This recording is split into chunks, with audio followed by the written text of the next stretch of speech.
Doodles was a new engine, with a shining coat of yellow paint. He had 2 small wheels in front and 6 driving wheels behind. They were smaller than Bella's, but bigger than Milo's. "You're a special mixed traffic engine," the Elstree Controller told Doodles. "That means you can pull either coaches or trucks." Doodles felt very proud. The Elstree Controller told Doodles that today he was to help Max pull coaches. "You need to be careful with coaches," said Max. "They don't like getting bumped. If you bump them, they'll get cross." But Doodles was thinking about his shiny yellow coat and wasn't really listening. Doodles and Max took the coaches to the platform. A group of boys came over to admire Doodles. "I really am a splendid engine," thought Doodles, and he let out a great wheesheesh of steam. Everyone jumped, and a shower of water fell on the Elstree Controller, soaking his brand new top hat. Doodles thought he had better leave quickly before he got into trouble, so he pulled away from the platform. "Slow down," puffed Max, who didn't like starting quickly. "You're going too fast, you're going too fast," grumbled the coaches. When Doodles reached the next station, he shot past the platform.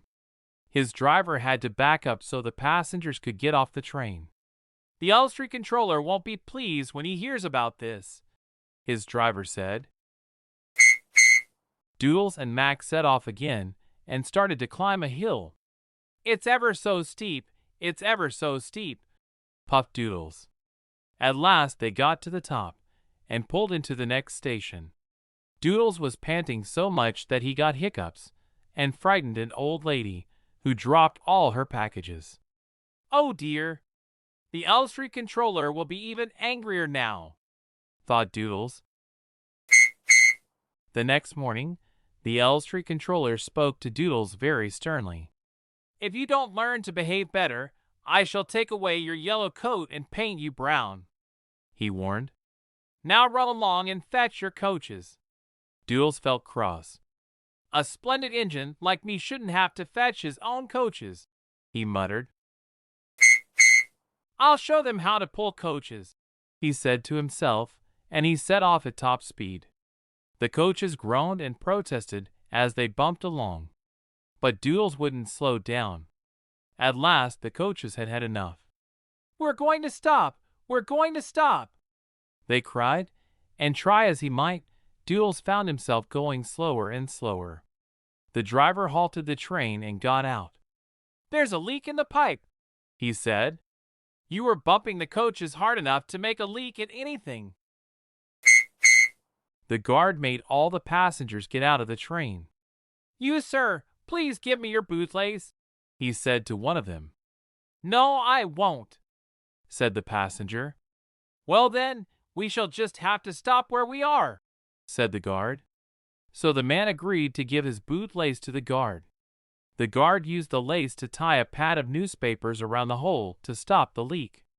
Now Doodles was able to pull the train again.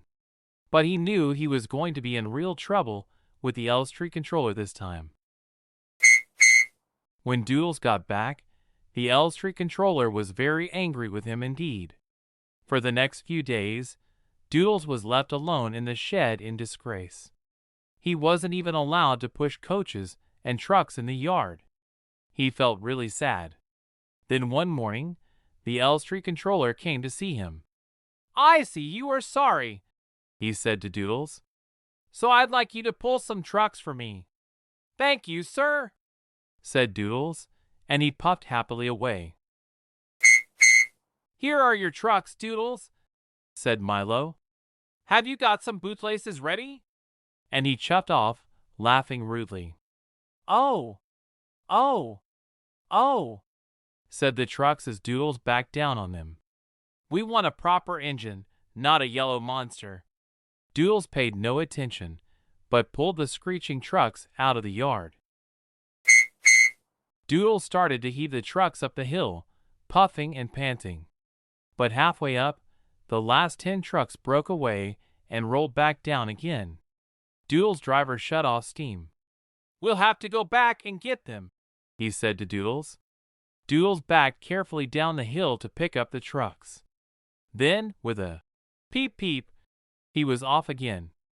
I can do it, I can do it, he puffed then. I've done it, I've done it, he panted as he climbed over the top.